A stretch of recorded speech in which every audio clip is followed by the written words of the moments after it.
ನಮಸ್ಕಾರ ಎಲ್ಲರಿಗೂ ಮಾಲ್ವಿಕಾ ಸ್ಪಿರಿಚುವಲ್ ಚಾನೆಲ್ಗೆ ಸ್ವಾಗತ. ಇಂದಿನ ವಿಡಿಯೋ ಗಣೇಶನ ತಲೆಯನ್ನು ಆನೆಯ ತಲೆಯಿಂದ ಮಾತ್ರ ಏಕೆ ಜೋಡಿಸಲಾಗಿತ್ತು ಅಂತ. ಭಗವಾನ್ ಕಾರ್ತಿಕೇಯನ ಜನನ ನಂತರ ರಾಕ್ಷಸರಿಂದ ಸ್ಥಳವನ್ನು ಕಾಪಾಡಲು ಕಾರ್ತಿಕೇಯನನ್ನು ಜಂಬೂದ್ವೀಪಕ್ಕೆ ಕಳಿಸಲಾಯಿತು. ಪಾರ್ವತಿಗೆ ಅವನೊಂದಿಗೆ ಹೆಚ್ಚು ಸಮಯ ಕಳೆಯಲು ಸಾಧ್ಯವಾಗಲಿಲ್ಲ. ಅವಳ ತಾಯಿಯ ಪ್ರೀತಿ ಅಪೂರ್ಣವಾಗಿತ್ತು. ಶಿವನು ಯಾವಾಗಲೂ ಧ್ಯಾನ ಸ್ಥಿತಿಯಲ್ಲಿ ಇರುತ್ತಿದ್ದರು. ಪಾರ್ವತಿ ಕೈಲಾಸದಲ್ಲಿ ಏಕಾಂಗಿಯಾಗಿದ್ದಳು.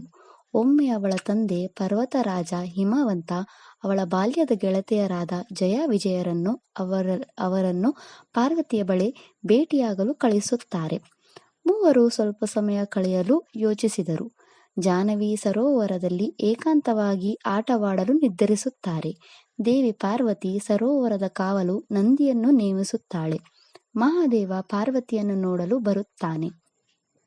ಸರೋವರದ ಬಳಿ ನಂದಿ ಅವರನ್ನು ಒಳಗೆ ಬಿಡುತ್ತಾನೆ. ಮಹಾದೇವನನ್ನು ಬರುವುದನ್ನು ನೋಡಿದ ದೇವಿ ಪಾರ್ವತಿಯ ಸ್ನೇಹಿತರು ನಾಚಿಕೆಯಿಂದ ತಮ್ಮನ್ನು ಮರೆಮಾಡಿಕೊಳ್ಳುತ್ತಾರೆ ಮತ್ತು ದೇವಿ ಪಾರ್ವತಿ ನಂದಿಯ ಮೇಲೆ ಕೋಪಗೊಳ್ಳುತ್ತಾಳೆ. ನಂದಿ ಶಿವನು ಕೈಲಾಸದ ಅಧಿಪತಿ, ನಾನು ಅವರನ್ನು ಹೇಗೆ ತಡೆಯಲಿ ಎಂದು ಹೇಳುತ್ತಾನೆ. ಅವಳು ಅವನನ್ನು ಗದರಿಸುತ್ತಾಳೆ. ಇದನ್ನು ಕೇಳಿದ ಅವಳ ಸ್ನೇಹಿತರು ಅವಳಿಗೆ ಹೇಳುತ್ತಾರೆ, ಈ ಕೈಲಾಸದಲ್ಲಿ ಎಲ್ಲಾ ಶಿವಗಣಗಳು ಮತ್ತು ಎಲ್ಲರೂ ಶಿವನ ಆಜ್ಞೆಯನ್ನು ಪಾಲಿಸುತ್ತಾರೆ. ನಿನ್ನ ಆಜ್ಞೆಯನ್ನು ಪಾಲಿಸಲು ಯಾರೂ ಇಲ್ಲ ಎಂದು ಹೇಳುತ್ತಾರೆ.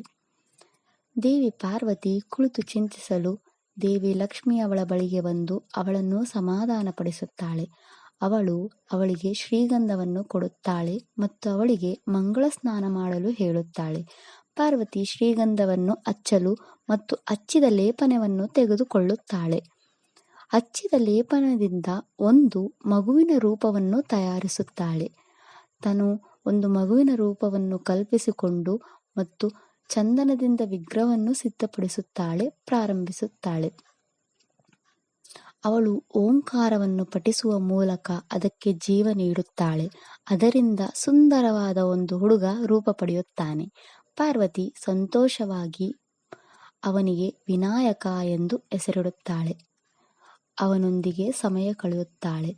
ಅವಳು ಅವನಿಗೆ ವಿನಾಯಕ ಎಂದು ಹೆಸರು ಇಡುತ್ತಾಳೆ. ವಿನಾಯಕ ಎಂದರೆ ನಾಯಕ ಅಥವಾ ಪುರುಷನಿಲ್ಲದೆ ಹುಟ್ಟಿದವನು ಎಂದರ್ಥ. ಅವಳು ಅವನೊಂದಿಗೆ ತನ್ನ ಎಲ್ಲ ತಾಯಿಯ ಪ್ರೀತಿಯನ್ನು ಸುರಿಸುತ್ತಾಳೆ. ಸ್ವಲ್ಪ ಸಮಯದ ನಂತರ ಅವಳು ವಿನಾಯಕನಿಗೆ ಬಾಗಿಲನ್ನು ಕಾಯಲು ಹೇಳುತ್ತಾಳೆ. ಅವಳು ಸ್ನಾನ ಮಾಡಲು ಹೋಗುತ್ತಾಳೆ. ತಾನು ಮಾಡಿದ್ದು ಸರಿಯಲ್ಲ ಎಂದು ಮಹಾದೇವನಿಗೆ ಅರಿವಾಗುತ್ತದೆ. ಆದ್ದರಿಂದ ಅವರು ಪಾರ್ವತಿಯನ್ನು ಸಮಾಧಾನಪಡಿಸಲು ಯೋಚಿಸುತ್ತಾರೆ ಮತ್ತು ಕೈಲಾಸಕ್ಕೆ ಹೋಗುತ್ತಾರೆ. ವಿನಾಯಕನು ಅವರನ್ನು ತಡೆಯುತ್ತಾನೆ. ಅವನು ಅವರನ್ನು ಸನ್ಯಾಸಿ, ಭಿಕ್ಷುಕ ಎಂದು ಕರೆದು ಅವಮಾನಿಸುತ್ತಾನೆ. ವಿನಾಯಕನ ತಾಯಿಯ ಆಜ್ಞೆ, ಭಕ್ತಿಯನ್ನು ನೋಡಿ ಶಿವನು ವಿನಾಯಕನಿಗೆ ಹೊಗಳುತ್ತಾನೆ. ಸ್ವಲ್ಪ ಸಮಯದ ನಂತರ ಶಿವನು ಧ್ಯಾನ ಸ್ಥಿತಿಗೆ ಹಿಂತಿರುಗುತ್ತಾನೆ. ಎಲ್ಲ ಗಣಗಳು ಅವನನ್ನು ಮನವೊಲಿಸಲು ಬರುತ್ತಾರೆ. ಅವನು ನಂದಿಯನ್ನು ನೀರನ್ನು ಎಸೆಯುವ ಮೂಲಕ ಅವಮಾನಿಸುತ್ತಾನೆ. ಎಲ್ಲ ದೇವಾನುದೇವತೆಗಳು ವಿನಾಯಕನನ್ನು ತಡೆಯಲು ಬಂದರು, ಆದರೆ ಅವನು ಕೇಳಲಿಲ್ಲ. ಕೊನೆಗೆ ಬ್ರಹ್ಮದೇವನು ಅವನನ್ನು ಸಮಾಧಾನಪಡಿಸಲು ಬಂದರು, ಆದರೆ ಅವನು ಅವರನ್ನೂ ಅವಮಾನಿಸಲು ಪ್ರಾರಂಭಿಸುತ್ತಾನೆ.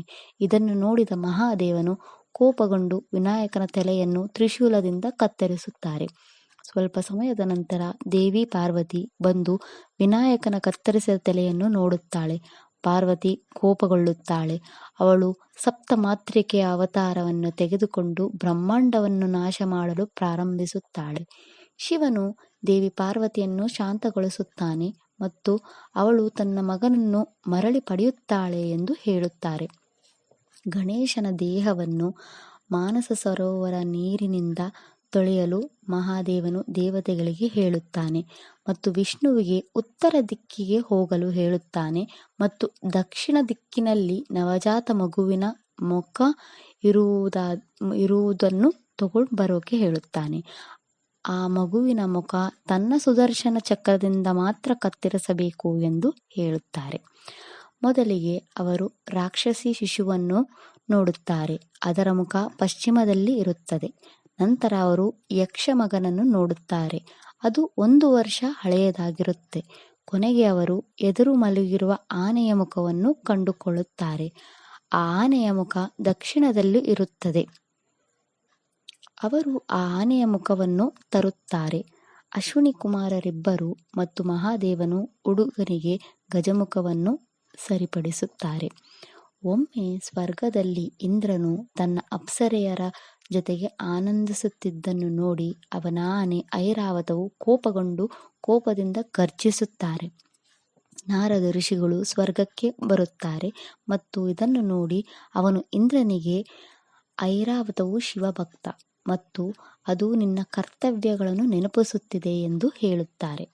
ಅವರ ಮಾತುಗಳನ್ನು ನಿರಾಕರಿಸಿ ದೇವತೆಗಳೆಲ್ಲ ಐರಾವತಕ್ಕೆ ವಿರುದ್ಧವಾಗಿರುತ್ತಾರೆ. ಇದನ್ನು ನೋಡಿ ಇಂದ್ರ ಅಹಂಕಾರದಿಂದ ಐರಾವತನಿಗೆ ಶಾಪವನ್ನು ಕೊಡುತ್ತಾನೆ. ಐರಾವತನು ಭೂಮಿಯಲ್ಲಿ ಸಾಮಾನ್ಯ ಪ್ರಾಣಿಯಂತೆ ಹುಟ್ಟಿ ಕಾಡಿನಲ್ಲಿ ಹುಚ್ಚನಂತೆ ಅಲೆದಾಡಲಿ ಎಂದು ಶಾಪನಿಟ್ಟುತ್ತಾನೆ. ಅವನ ಶಾಪವನ್ನು ಕೇವಲ ವಿಷ್ಣುವಿನ ಸುದರ್ಶನ ಚಕ್ರದಿಂದ ಮಾತ್ರ ಸಾಧ್ಯ ಎಂದು ಹೇಳುತ್ತಾನೆ. ಆದುದರಿಂದ ಶಿವನು ವಿಷ್ಣುವಿಗೆ ತಲೆಯನ್ನು ತರಲು ಹೇಳುತ್ತಾರೆ. ವಿಷ್ಣುವು ಆ ಆನೆಯ ನವಜಾತ ಆನೆಯನ್ನು ಶಾಪದಿಂದ ಮುಕ್ತಿಗೊಳಿಸುತ್ತಾನೆ. ಆನೆಯ ತಲೆಯನ್ನು ವಿನಾಯಕನಿಗೆ ಇರಿಸಲಾಯಿತು ಮತ್ತು ಅವನಿಗೆ ಗಜಾನನ ಎಂದು ಕರೆಯಲಾಯಿತು. ಆನೆಯ ಮುಖವು ಬುದ್ಧಿವಂತಿಕೆಯ ಪ್ರತೀಕ ಮತ್ತು ಸಂಪತ್ತನ್ನು ಪ್ರತಿನಿಧಿಸುತ್ತದೆ. ಅದರ ಮೇಲೆ ದೇವಿ ಲಕ್ಷ್ಮಿ ಕುಳಿತುಕೊಳ್ಳುತ್ತಾಳೆ. ಬ್ರಹ್ಮನು ಅವನಿಗೆ ಮಂಗಳಮೂರ್ತಿ ಎಂದು ಹೆಸರಿಟ್ಟರು. ಪ್ರತಿಯೊಬ್ಬರ ಜೀವನದಲ್ಲಿ ಐಶ್ವರ್ಯವನ್ನು ತರುವವನು ಎಂದು ಹೇಳಿದರು. ವಿನಾಯಕನ ತಲೆಯನ್ನು ಆನೆಯ ತಲೆಯಿಂದ ಬದಲಾಯಿಸಲು ಹಲವು ಕಾರಣಗಳಿವೆ. ಮೊದಲನೆಯದು ಇಂದ್ರನ ಶಾಪದಿಂದ ಐರಾವತವನ್ನು ನಿವಾರಿಸುವುದು. ಎರಡನೆಯದಾಗಿ ಅವರು ಎಲ್ಲಾ ಜೀವಿಗಳಲ್ಲಿ ದೇವರಿದ್ದಾರೆ ಎಂಬ ಸಂದೇಶವನ್ನು ತಿಳಿಸಲು ಬಯಸಿದರು. ಮೂರನೆಯದು ಅಹಂಕಾರವನ್ನು ಪ್ರತಿನಿಧಿಸುವ ದೇವಿ ಪಾರ್ವತಿಯ ಕೊಳಕಿನಿಂದ ಮಾಡಿದ ವಿನಾಯಕ. ಅವನು ಅಹಂಕಾರಿಯಾಗಿದ್ದನು ಮತ್ತು ಎಲ್ಲರನ್ನು ಅವಮಾನಿಸುತ್ತಿದ್ದನು. ಆನೆಯ ಮುಖವು ಅವನಿಗೆ ತನ್ನ ತಪ್ಪನ್ನು ನೆನಪಿಸುತ್ತದೆ ಮತ್ತು ಎಲ್ಲರ ಕಡೆಗೆ ಗೌರವವನ್ನು ನೀಡುತ್ತದೆ. ಅವನ ದೊಡ್ಡ ಆನೆಯ ಕಿವಿಗಳು ಮಾತನಾಡುವ ಮೊದಲು ಕೇಳಲು ಅವನಿಗೆ ನೆನಪಿಸುತ್ತದೆ. ಅವನ ಸುರುಳಿಯಾಕಾರದ ಸೊಂಡಿಲು ಕಡಿಮೆ ಮಾತನಾಡುವುದನ್ನು ಮತ್ತು ಬುದ್ಧಿಯ ಪ್ರತೀಕವಾಗಿದೆ.